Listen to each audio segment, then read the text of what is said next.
Des mémoires déformées ou occultées. La mémoire officielle ne s'intéresse pas aux soldats de 1940.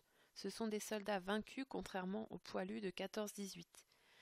Ils sont quand même au nombre de 2 millions de prisonniers et 90 000 d'entre eux sont morts. La mémoire des travailleurs du STO, le service du travail obligatoire, est elle aussi occultée. Ces derniers sont vus comme des lâches, on leur refuse le titre de déportés du travail. Même les victimes de la Shoah font partie des oubliés. La déportation est en effet vue comme un tout.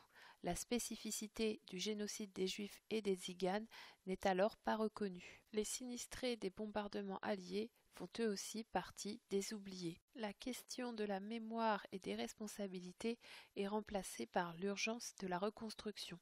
C'est pourquoi, en 1947 et en 1953, sont votées 2 lois d'amnistie. Le régime de Vichy est vu par De Gaulle comme une parenthèse dans l'histoire de France. En 1951, peu après la mort de Pétain, ses partisans tentent de le réhabiliter en affirmant qu'il a joué un double jeu pour protéger les Français. C'est la thèse de l'épée et du bouclier qui est mise en avant par Aron dans l'histoire de Vichy en 1954. En 1956 sort Nuit et brouillard d'Alain Resnais.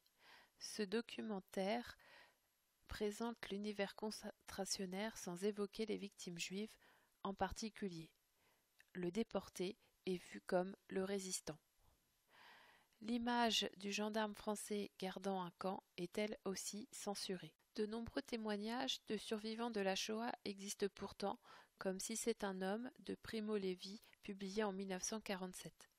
Mais la société n'est pas prête à les entendre.